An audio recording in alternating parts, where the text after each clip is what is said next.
رسول کریم صلی اللہ علیہ وسلم جب عرفہ سے لوٹے تو پہاڑ کی گھاٹی کی جانب مڑ گئے اور رفع حاجت کی۔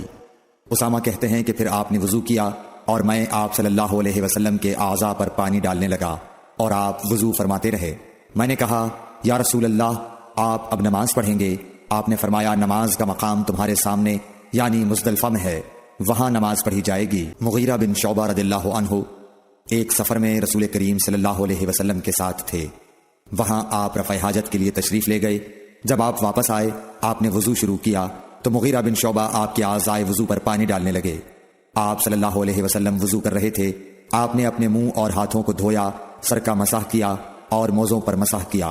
عبداللہ بن عباس رضی اللہ تعالی عنہ نے رات رسول کریم صلی اللہ علیہ وسلم کی زوجہ مطہرہ اور اپنی خالہ میمونہ رضی اللہ عنہا کے گھر میں گزاری۔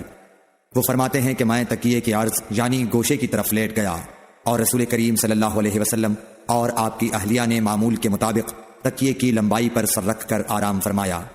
رسول اللہ صلی اللہ علیہ وسلم سوتے رہے اور جب آدھی رات ہو گئی یا اس سے کچھ پہلے یا اس کے کچھ بعد آپ بیدار ہوئے اور اپنے ہاتھوں سے اپنی نیند کو دور کرنے کے لیے آنکھیں ملنے لگے۔ پھر آپ نے سورہ آل عمران کی آخری 10 آیتیں پڑھیں۔ پھر ایک مشکیزے کے پاس جو چھت میں لٹکا ہوا تھا آپ کھڑے ہو گئے اور اس سے وضو کیا خوب اچھی طرح، پھر کھڑے ہو کر نماز پڑھنے لگے۔ ابن عباس رضی اللہ تعالی عنہ کہتے ہیں میں نے بھی کھڑے ہو کر اسی طرح کیا جس طرح آپ نے وضو کیا تھا۔ پھر جا کر میں بھی آپ کے پہلو مبارک میں کھڑا ہو گیا۔ آپ نے اپنا داہنا ہاتھ میرے سر پر رکھا اور میرا دایاں کان پکڑ کر اسے مروڑنے لگے۔ پھر آپ نے 2 رکعتیں پڑھیں، اس کے بعد پھر 2 رکعتیں پڑھیں، پھر 2 رکعتیں پڑھیں، پھر 2 رکعتیں پڑھیں، پھر 2 رکعتیں پڑھیں، پھر 2 رکعتیں پڑھ کر اس کے بعد آپ نے وتر پڑھا اور لیٹ گئے۔ پھر جب مؤذن آپ کے پاس آیا تو آپ نے اٹھ کر 2 رکعت معمولی طور پر پڑھیں، پھر باہر تشریف لا کر صبح کی نماز پڑھی۔ اسماء بنت ابی بکر کہتی ہیں کہ میں رسول اللہ صلی اللہ علیہ وسلم کی زوجہ محترمہ عائشہ رضی اللہ تعالی عنہا کے پاس ایسے وقت آئی جب کہ سورج کو گہن لگ رہا تھا اور لوگ کھڑے ہو کر نماز پڑھ رہے تھے۔ کیا دیکھتی ہوں وہ بھی کھڑے ہو کر نماز پڑھ رہی ہیں۔ میں نے کہا کہ لوگوں کو کیا ہو گیا ہے، تو انہوں نے اپنے ہاتھ سے آسمان کی طرف اشارہ کر کے کہا سبحان اللہ۔ میں نے کہا کیا یہ کوئی خاص نشانی ہے، تو انہوں نے اشارے سے کہا کہ ہاں، تو میں بھی آپ کے ساتھ نماز کے لیے کھڑی ہو گئی۔ آپ نے اتنا قیام فرمایا کہ مجھ پر غشی طاری ہونے لگی اور میں اپنے سر پر پانی ڈالنے لگی۔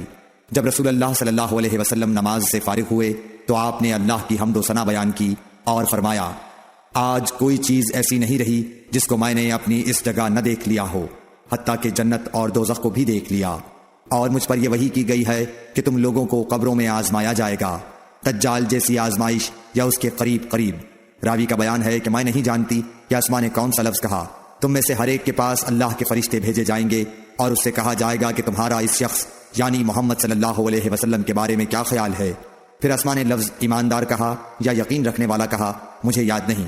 بہرحال وہ شخص کہے گا کہ محمد صلی اللہ علیہ وسلم اللہ کے سچے رسول ہیں، وہ ہمارے پاس نشانیاں اور ہدایت کی روشنی لے کر آئے، ہم نے اسے قبول کیا، ایمان لائے اور آپ کا اتباع کیا۔ پھر اس سے کہہ دیا جائے گا کہ تو سو جا، درحال یہ کہ تو مرد صالح ہے اور ہم جانتے تھے کہ تو مومن ہے۔ اور بہرحال منافق یا شکی آدمی، اسماء نے کون سا لفظ کہا مجھے یاد نہیں۔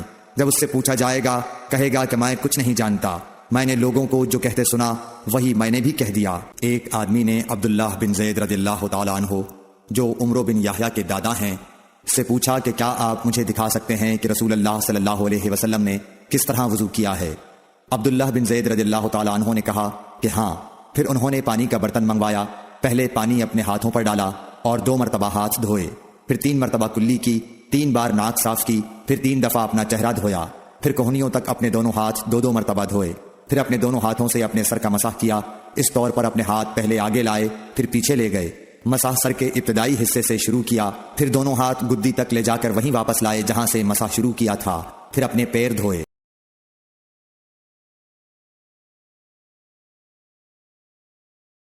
انس بن مالک رضی اللہ تعالی عنہ